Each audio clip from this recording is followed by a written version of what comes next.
अब तक आपने सुना। कहीं तो उस अंधेरे में किसी ने 3 बार बंदूक चलाई थी।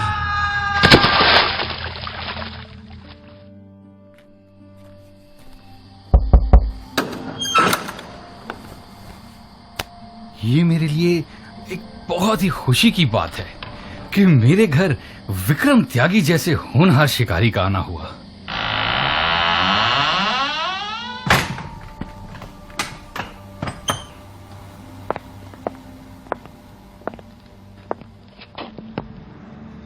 मुझे शिकार करने के लिए एक नए जानवर का आविष्कार करना होगा। एक नया जानवर? ये क्या मजाक है? मैं मजाक क्यों करूंगा? मैं शिकार करने के बारे में बात कर रहा हूं। अगर मैं शिकार करना चाहता हूं तो मैं क्यों ना करूं। मैं इस पूरी दुनिया का शिकार करना चाहता हूं। नाव वालों का, जहाज वालों का, गोरों का, कालों का, इंडियन, चाइनीज, सबका। जनरल, मैं इस टापू को जल्द से जल्द छोड़ना चाहता हूं। लेकिन मेरे दोस्त, तुम तो अभी अभी आए हो। तुमने तो शिकार भी नहीं किया। नहीं जनरल, मैं शिकार नहीं करूंगा।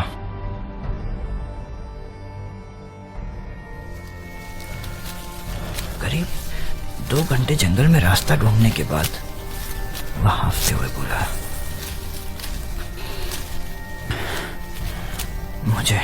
मुझे शांत रहना होगा। मुझे घबराना नहीं चाहिए।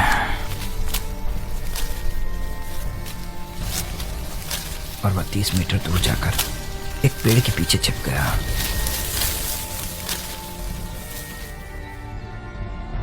वो बिल्ली अपने चूहे का शिकार करने एक बार फिर आने वाली थी।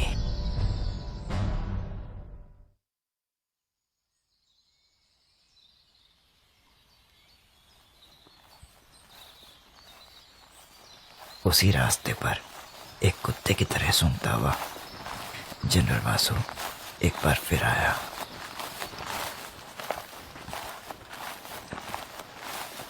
भले ही कितना भी धुंधला बनो, उसकी काली आंखों से कुछ भी नहीं बच सकता था। ना वो टूटी हुई टहनियां, ना वो कुचली हुई लंबी लंबी घास, और ना ही वो कीचड़। इससे पहले कि वो देख पाता, वह उसी चीज पर खड़ा हुआ था जिसे त्यागी ने अभी अभी तैयार किया था। जैसे ही जनरल का पांव पेड़ की एक झुकी हुई डाली पर पड़ा, उसे खतरे की भनक लग गई और वह एक बंदर की तरह उछलकर एकदम से पीछे हो गया। लेकिन ऐसा करने में उसे थोड़ी देर हो गई और एक कटा हुआ पेड़, जो कि बगल के पेड़ पर नाजुक तरीके से पड़ा हुआ था, नीचे की ओर खिसककर उसके कंधे को झटका देते हुए जमीन पर गिर गया। वो तो जनरल की सूझबूझ थी, नहीं तो आज वह एक पेड़ के नीचे धंस गया होता। वह लड़खड़ा गया, लेकिन वह गिरा नहीं, न ही उसके हाथ से बंदूक छूटी। वह वहीं खड़ा रहा, अपने कंधे को मसलने लगा और डर के कारण त्यागी की दिल की धड़कनें एक बार फिर तेज हो गई।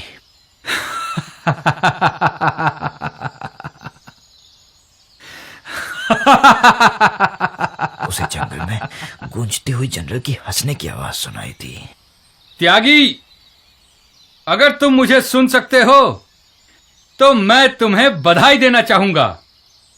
बहुत ही कम लोग हैं जिन्हें मलेशियन तरीके से शिकार करना आता है।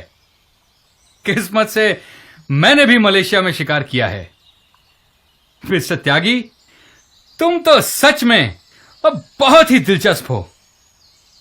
अभी मैं अपने कंधे पे पट्टी बंधवाने जा रहा हूं, लेकिन मैं वापस आऊंगा।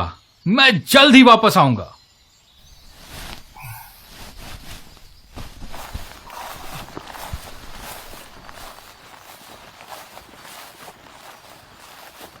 जब जनरल अपने कंधे को मसलता हुआ वापस चला गया, तब त्यागी ने एक बार फिर दौड़ना शुरू कर दिया। इस बार वह निराश और मायूस होकर दौड़ रहा था। कुछ घंटों तक वह लगातार दौड़ता रहा। शाम हो गई और फिर अंधेरा, लेकिन वह अब भी दौड़ रहा था। उसके जूतों के नीचे मिट्टी थोड़ी मुलायम हो चुकी थी, झाड़ियां और घनी लग रही थी। कीड़े मकोड़ों ने भी बुरी तरह काटना शुरू कर दिया था।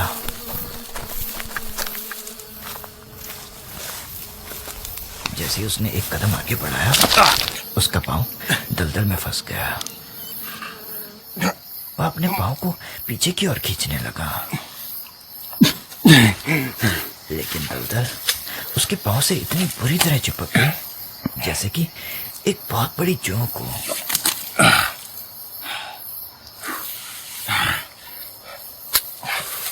बहुत कश्मकश के बाद उसने अपना पांव बाहर निकाल ही लिया। वह समझ गया कि वह कहां पर था। वो दलदल से भरा एक बहुत बड़ा गड्ढा, मौत का कुआं।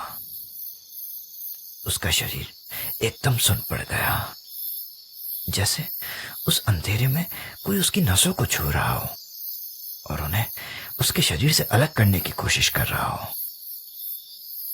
मुलायम मिट्टी देखकर उसके दिमाग में एक तरकीब आई। वह उस दलदल से 10-12 कदम पीछे हटा और एक नेवले की तरह जमीन में गड्ढा खोदने लगा।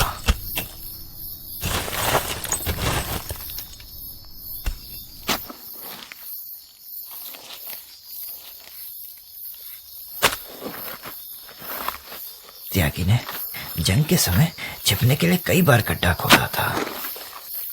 उस समय 1 सेकंड की देरी होने का मतलब मौत को बुलावा देना होता था, लेकिन आज की तुलना में तो वो भी एक आसान सा खेल था। गड्ढा काफी गहरा हो चुका था। वह ऊपर चढ़कर गड्ढे से बाहर आ गया। उसने बकर के पेड़ से पतली पतली टहनियां तोड़ी और छील छील कर उनसे नुकीली खूंटियां बनाने लगा।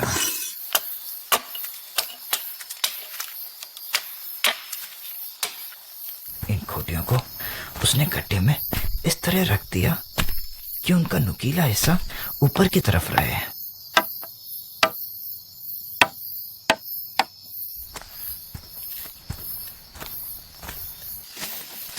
उसने जंगली घास फूस और पतली पतली टहनियों को जोड़कर एक चादर सी बनाई और फिर उससे गड्ढे को पूरी तरह से ढक दिया।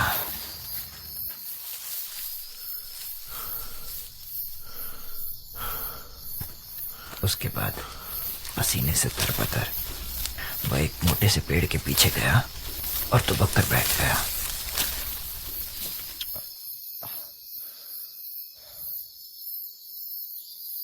वह जानता था कि जनरल उसका पीछा करते हुए एक बार फिर आएगा।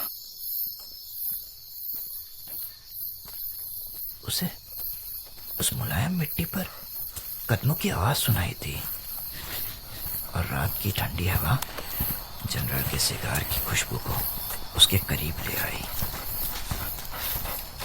त्यागी को ऐसा लगा कि जनरल काफी तेजी से उसके करीब आ रहा था।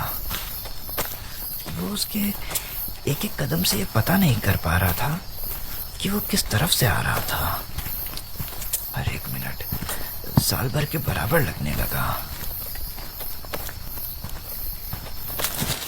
तभी उसे टूटती हुई टहनियों की तेज तेज आवाज सुनाई थी, क्योंकि उस गड्ढे के ऊपर वो घास फूस की चादर अब जवाब दे चुकी थी।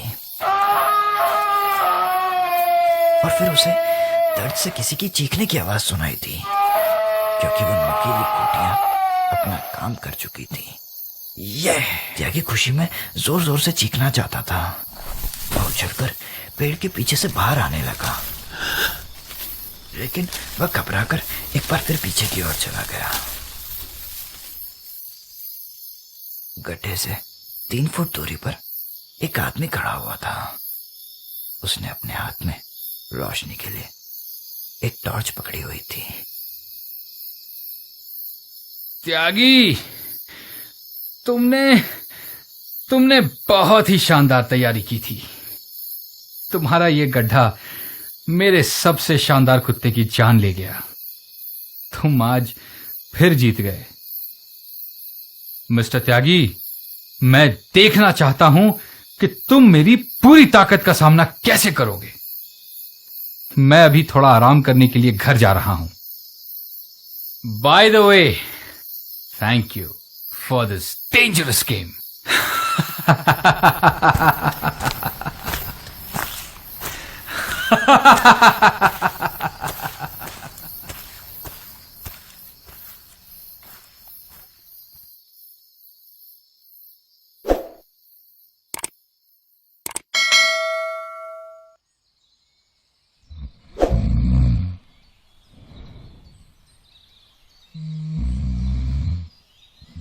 दिन के समय त्यागी उस दलदल के बगल में सो रहा था।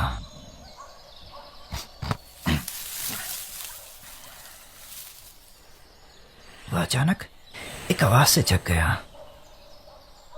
और तब उसे एहसास हुआ कि उसे डर के बारे में बहुत कुछ सीखना बाकी था। वह आवाज काफी दूर से आ रही थी और बहुत धीमी धीमी सुनाई दे रही थी, लेकिन वो उस आवाज को पहचानता था। वह उन जंगली कुत्तों के चिल्लाने की आवाज थी। त्यागी जानता था कि उसके पास दो रास्ते थे। पहला ये कि वो वहीं पर रहकर जनरल का इंतजार करता। ऐसा करना खुदकुशी करने के बराबर होता। दूसरा, वो वहां से भाग जाता। इससे वो खतरा कम से कम अभी के लिए टल जाता। वह एक पल के लिए वहीं खड़ा रहा और कुछ सोचने लगा। उसके दिमाग में एक तरकीब आई और उसने अपनी कमर कस ली। वह उस दलदल से दूर जाने लगा। कुत्तों के भौंकने की आवाज करीब आती जा रही थी, थोड़ा और करीब, बहुत ही ज्यादा करीब।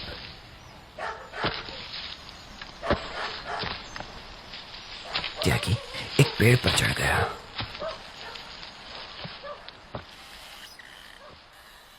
लगभग आधा किलोमीटर दूर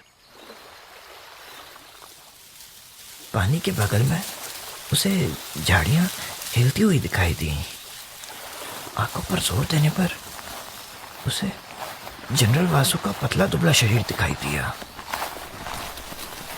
उसके आगे त्यागी ने देखा कि एक लंबा चौड़ा आदमी अपने कंधों से झाड़ियों को हटाता हुआ आगे की ओर बढ़ रहा था। वह कांता था और उसे देखकर ऐसा लग रहा था जैसे कोई उसे आगे की ओर खींच रहा था। त्यागी समझ गया कि कांता उन जंगली कुत्तों के गले का पट्टा पकड़ा हुआ था।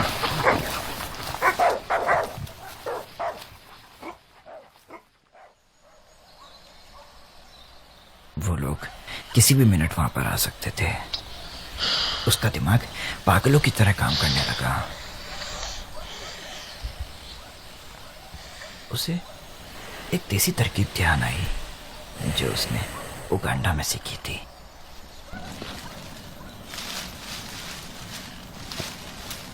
वह पेड़ से नीचे उतर गया।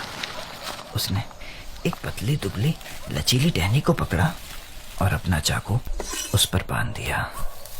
पेड़ के नीचे से होकर निकलने वाला रास्ता सीधा उस चाकू के निशाने पर था।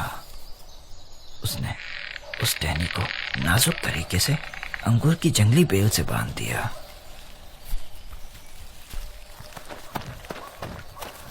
उसके बाद वह अपनी जान बचाने के लिए वहां से तेजी से भागा। कुत्तों ने तेज तेज भौंकना शुरू कर दिया क्योंकि उनके आसपास एक नई खुशबू महक रही थी। त्यागी को तब पता चला कि एक जानवर को समुद्र के आसपास कैसा लगता है।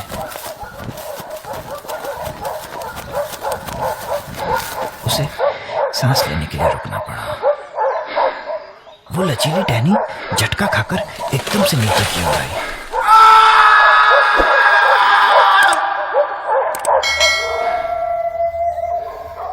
अचानक कुत्तों ने भौंकना बंद कर दिया और त्यागी की भी दिल की धड़कनें रुक गईं। वो लोग पक्का उस चाकू तक पहुंच चुके थे।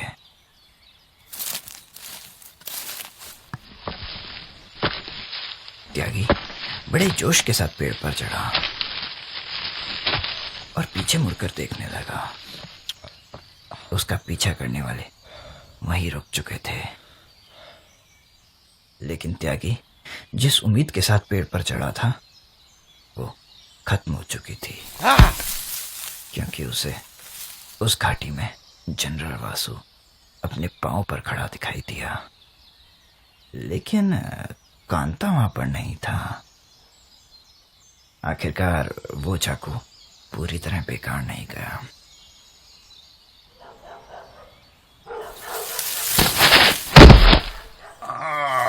जैसे ही कुत्तों ने दोबारा भौंकना शुरू किया, त्यागी फिसलकर पेड़ से नीचे गिर गया।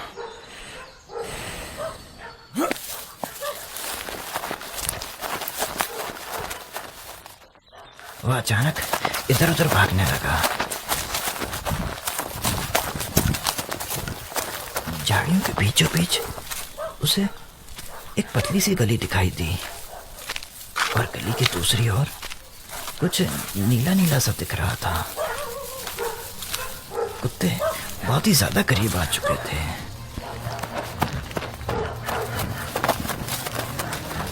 त्यागी अपना पूरा जोर लगाकर उस गली की तरफ भागने लगा।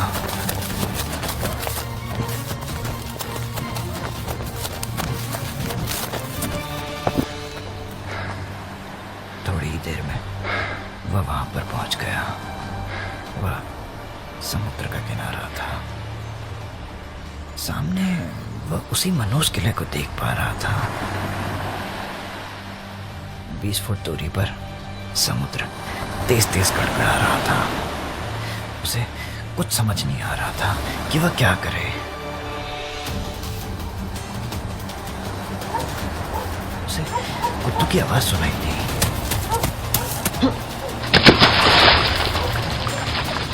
और उसने उस समुद्र में छलांग लगा दी।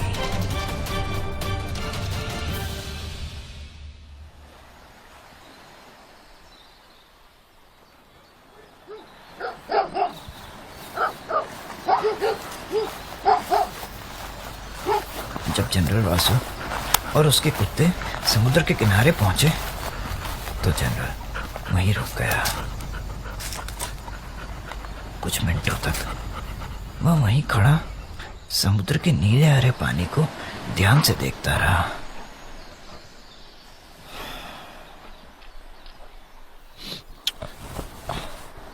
उसने झुंझलाकर अपने कंधे हिलाए और वहीं बैठ गया।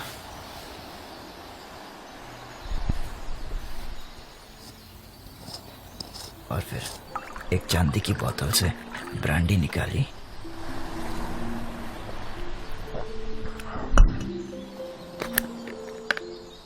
सिगरेट जलाई और एक गाना गुनगुनाने लगा।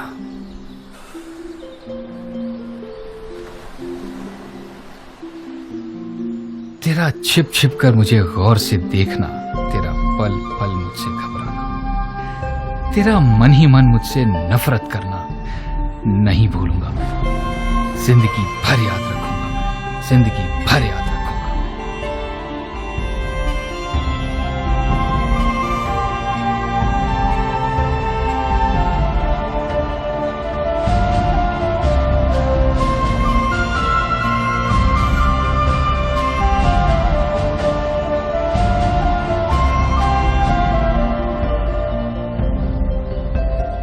घने जंगल में बेधड़क तेरे भागने से, मुलायम मिट्टी में पनपते तेरे बेरहम झूठ से, जंगली झाड़ियों में सुलगते तेरे खतरनाक इरादों से नफरत करूंगा मैं। जिंदगी भर याद रखूंगा मैं, जिंदगी भर याद रखूंगा मैं।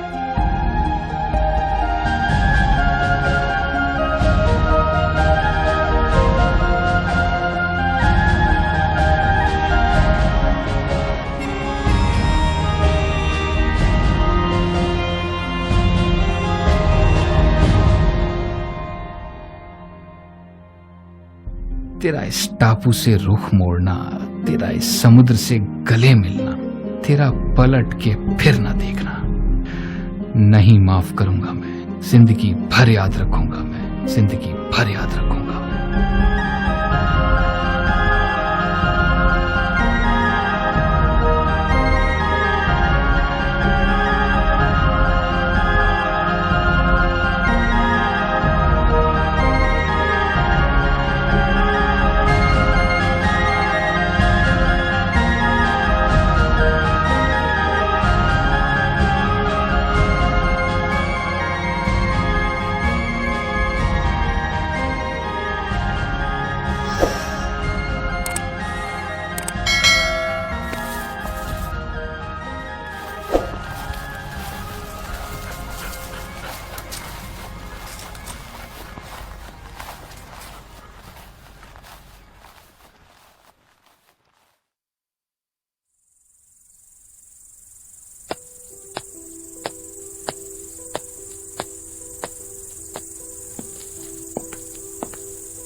उस शाम जनरल वासु ने एक लंबे चौड़े हॉल में बहुत ही शानदार खाना खाया और उसके साथ साथ एक पूरी बोतल शैंपेन और आधी बोतल रेड वाइन पी।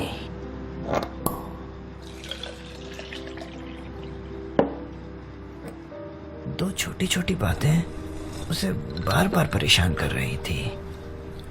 एक तो यह कि कांता की जगह भर पाना बहुत मुश्किल था और दूसरा उसका शिकार उससे छूटकर भाग गया था। वाइन का आखिरी घूंट पीते हुए वह अपने आप से बड़बड़ाने लगा। साला वो इंडियन बिना शिकार करे ही भाग गया।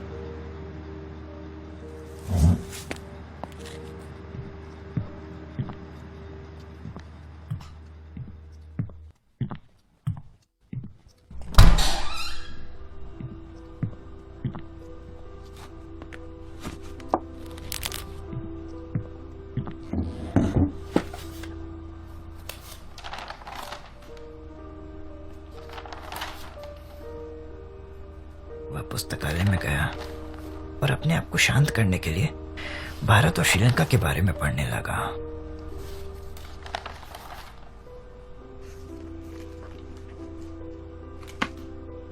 दस बजे करीब वह सोने के लिए अपने कमरे की तरफ जाने लगा।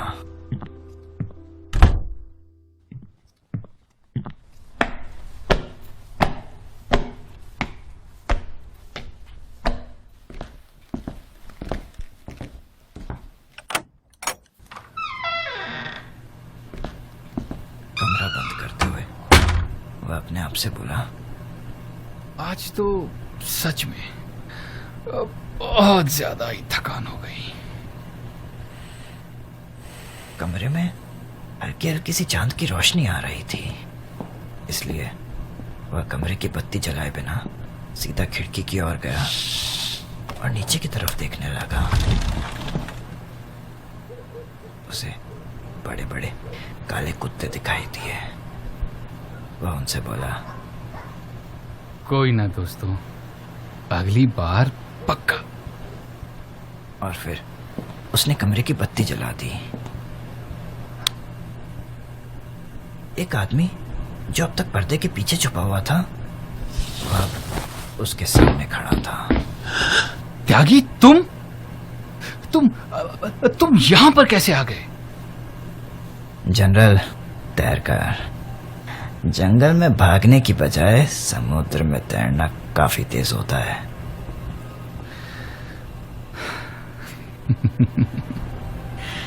कंग्रेचुलेशंस मिस्टर त्यागी, तुमने ये खेल जीत लिया। त्यागी के चेहरे पर कोई मुस्कान नहीं थी। मैं अब भी एक समुद्री जानवर हूं। जनरल वासु, तैयार हो जा।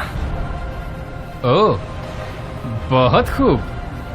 आज हम में से एक उन कुत्तों का खाना बनेगा और दूसरा इस शानदार पलंग पर सोएगा। Come on Tyagi.